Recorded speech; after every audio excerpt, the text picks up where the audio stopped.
Hey, I'm Emma, your crochet bestie, and welcome back to my channel, Woodvale Lane. So I don't crochet a lot of amigurumi, but when I saw this pattern come across my feed, I knew that I had to crochet it. And I had the perfect yarn for it already stashed. The National Park Service in America has a website, and on that website, they have this lovely halibut crochet pattern. And they also have some other crochet patterns as well, and they're all written by park rangers, which is absolutely fabulous, and I love that. This one is written by Ranger Hayley Burley, and it is an easium to medium pattern.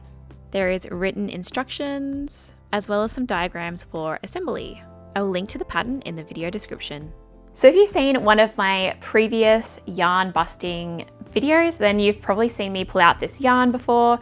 It is a Caron Expand-Tone. So I have 11 of these and they're all in this Dane Grey color. So reading off the label, it is made up of 60% acrylic, 20% nylon, and 20% merino wool. And it's a bulky weight yarn. The only real instructions that the halibut pattern had was use a corresponding crochet hook with your yarn and see how big the fish turns out. And I really liked that as a concept. So with this yarn, the recommended hook size is a 6mm, and I have that ready to go. So before I can even start the project, I have to take this hank apart and separate it into 5 small balls. It's easy enough to do, but it's just an extra barrier before I even start crocheting, which is a bit annoying. Okay, I'm back and I have my 5 balls all wound up. I won't bore you, but all I did was just wrap the yarn around my hand, and then because it was gonna make small balls, I didn't bother getting out my ball winder. If it was gonna be a larger quantity of yarn, I probably would have pulled out my ball winder, but whatever, it's not that deep. My biggest gripe with the hank that I just wound though was that there was literally a knot in every single one of the balls. What is that? I've never had that problem with these hanks before, but oh my gosh. Not only is it annoying, now I'm gonna have to cut the yarn and I'll have more ends to weave in. This pattern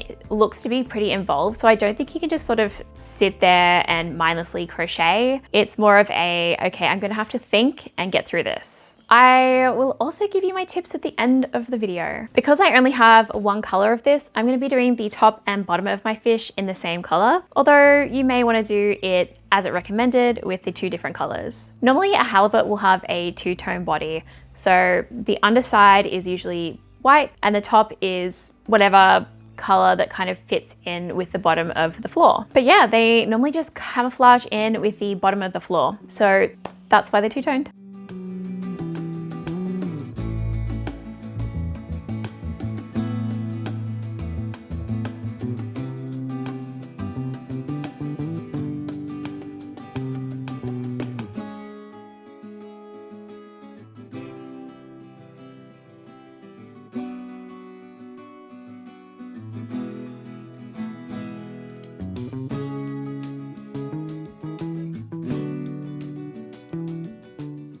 Okay, I have one fishy side finished. This is just the main body, and it's quite sizable. I thought that it may have turned out a bit smaller, but it's getting there. So this will be the bottom side. I've put a stitch marker on what I think is the top of the fish.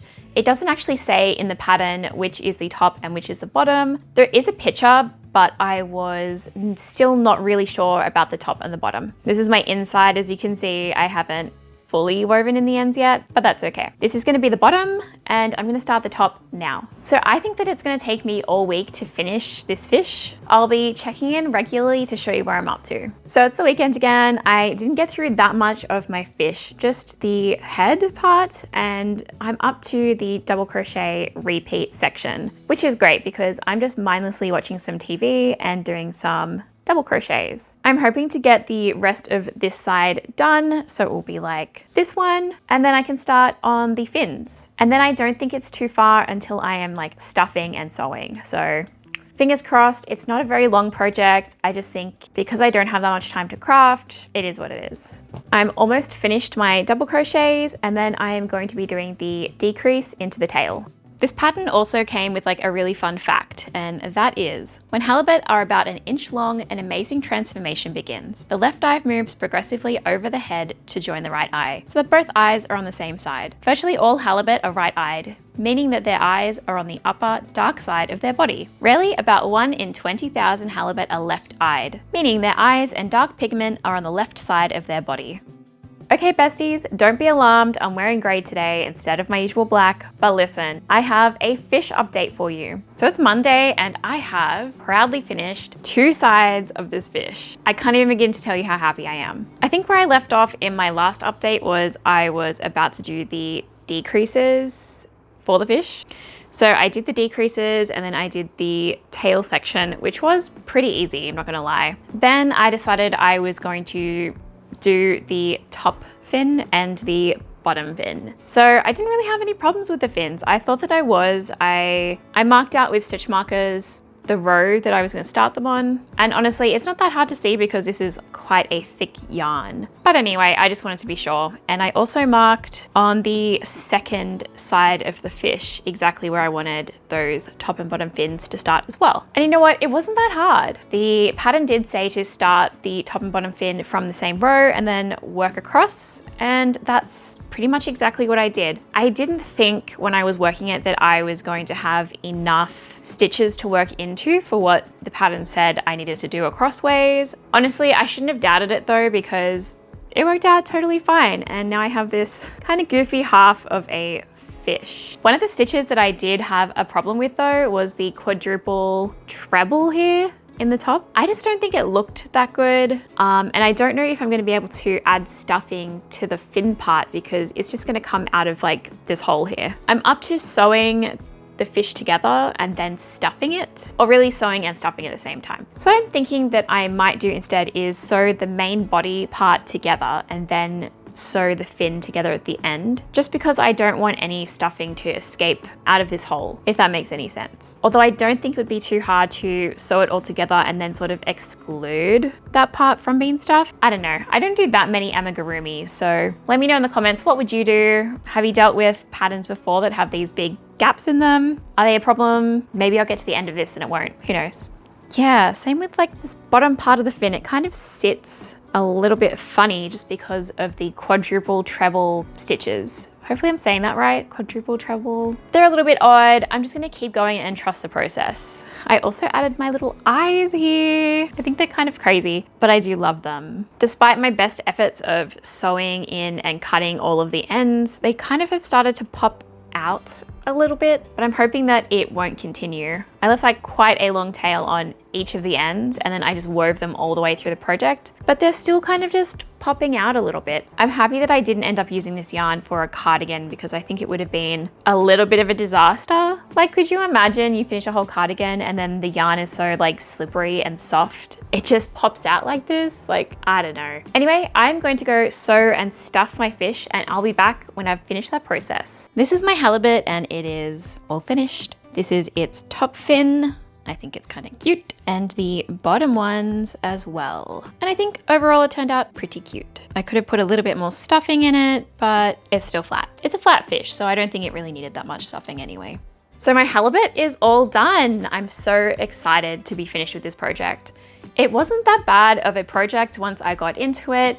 It's definitely not a pattern that you can sit there and mindlessly mill through, but overall, quite fun. I tried my best not to overstuff him too, so he's quite small. I ended up sewing my fish last night and stuffing it, but I just didn't really feel like filming it. I was chatting to my friend on the phone and honestly, it made the tedious task of sewing up this fish go so much quicker. I love his like cute little eyes on one side of his body, and because I'm doing stash busting, I obviously didn't do a second color on the other side, but I think he's cute anyway. My final thoughts on this pattern, I think it says it's for a beginner to intermediate, and I would definitely say that it is more for an intermediate crocheter, just because there are a few terms in there and a few techniques that I think would probably suit an intermediate a little bit better. There are a few changes that I personally made to the pattern. So for rows 1 and 3, I did a spiral instead of doing a chain 1 and then crocheting back in the circle. That was honestly just a personal preference, and that's just how I prefer to do circles because I like the seam better. Another thing that I did was I adapted rows 7 and 8 because I couldn't get them to look how I wanted them to look and the count just wasn't happening. If you're like me and you're struggling on those rows, I'm gonna leave exactly what I did below. But basically I adapted it so that it would have the correct count at the end. Also for row 14, I found that I had to miss out one of the decreases so that I could get the correct amount of stitch count for the next row. I ended up winding 2 of those hanks into balls of yarn, which was definitely too much. At the end, I only ended up using 1 whole hank of that, so that's not a lot of yarn, honestly. Like nowhere near as much as I thought it was gonna be. But yeah, overall, I am very happy with my project. So let me know below, are you gonna make your own halibut? Have you made any of the other national parks crochet patterns? Also, let me know which ones are your favorite. Which one do you think I should give a go next? Thanks for watching, and I'll see you in the next video where I'm gonna be reviewing this crochet kit. Bye!